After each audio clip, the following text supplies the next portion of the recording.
All right, do me a favor and take off your metaphorical Indiana Jones hats for a second. We're going to completely forget all those romantic notions of secret knowledge, lost civilizations, and magical codices.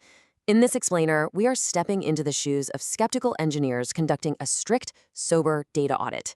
The Voynich manuscript, a mystery that's had people spinning in circles for centuries, well, it won't be treated on our desk as an esoteric relic. Instead, we're looking at what it potentially really is, a technical protocol. The fundamental paradigm shift here is absolutely immense. I mean, until now, the Voynich manuscript has pretty much always been viewed through this heavy lens of mysticism, right? We're talking alchemy, undiscovered plant languages, or maybe just a really elaborate medieval hallucination. But we're contrasting those romanticized myths with the cold, mechanical reality of a data-driven approach. We're looking at these character strings as an engineering problem, as Latin shorthand, and as descriptions of physical mechanisms. So, spoiler alert, this isn't about magic. It is strictly about mechanics. To actually crack a centuries-old mystery, you first have to strip away all that historical aura. Look at how the messy, faded, and highly organic original artifact transforms into a cleaned-up, transcribed result. We're basically taking a romantic, historical object and turning it into a rigid, machine-readable dataset. And that dataset is perfectly prepped for genuine mechanical analysis. So let's dive into Section 1, the Fontana-Lüth method, a strict mechanical mapping process. No, this methodology isn't some kind of magical translation tool. It is actually the core of our engineering approach, geometric derivation. We are absolutely not doing free-form text interpretation here. Instead, we take the strange Voynich characters and overlay them with Capelli abbreviations. Now, if you're not familiar, that's a highly standardized medieval system for Latin shorthand. Pay close attention to the vectors, the parallel shifts, and the angles. Every single character is treated like a component in a machine that has to fulfill a specific verifiable function. It's measurable. It's reproducible.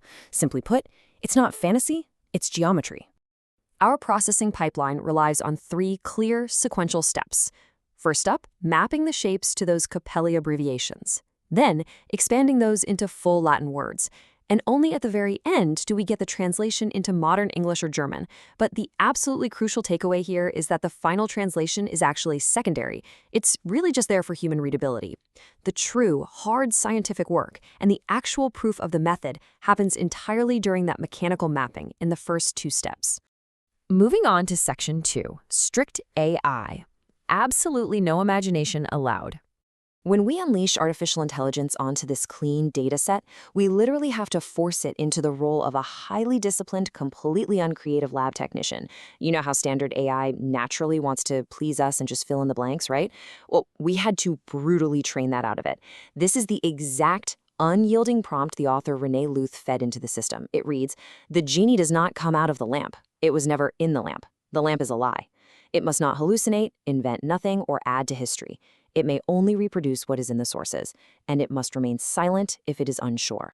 So what's the result of that incredibly strict conditioning? Well, look at this. This right here is a raw, untranslated character string from paragraph 3 of the manuscript.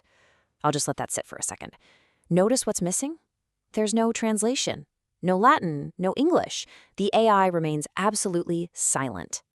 Which brings us to Section 3, the triumph of the gap, scientific integrity preserved. You might be wondering, why highlight an empty space?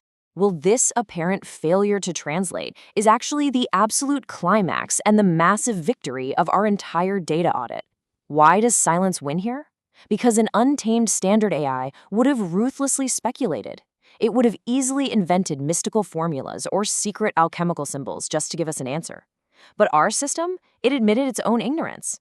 It essentially raised its hand and said, something is missing here, and I can't prove anything. That right there is pure, unadulterated scientific integrity. It absolutely proves our methodological guardrails are working. But when we look at the parts the system was able to translate with high confidence, things get really compelling. Take a look at this excerpt. The master alignment closes the entire operation and consolidates the general matrix. Now, I don't know about you, but that doesn't sound much like a magic spell. It sounds exactly like a technical manual for a milling machine, or maybe instructions for setting up geometric tables. The coherence of these translated sections is entirely, stubbornly mechanical. And that leads into Section 4.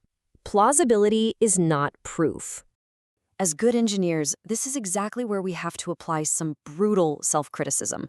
Because just because something sounds highly plausible doesn't make it objective proof. A critical look at the raw data reveals some real ambiguities.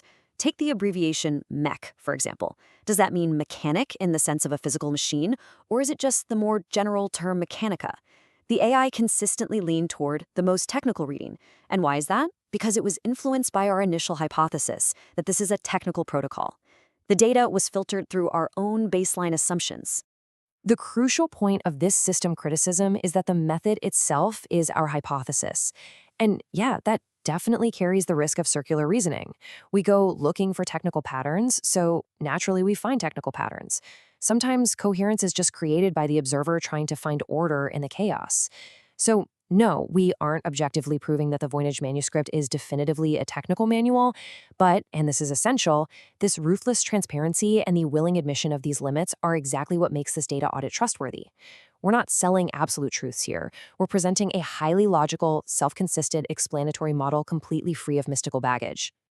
And that wraps up this explainer. We've seen how a strict method and a highly disciplined AI can transform a seemingly magical relic into an extremely plausible technical protocol. We've learned that gaps and silences are sometimes the very best proof of integrity. And I'm going to leave you with this provocative thought. If the most coherent and compelling reading of one of the world's greatest mysteries is actually just a boring technical manual, how much magic in our history is really just misunderstood mechanics? What else in the past have we completely over-romanticized simply because we lacked the technical key to understand it? Think about that. Catch you next time.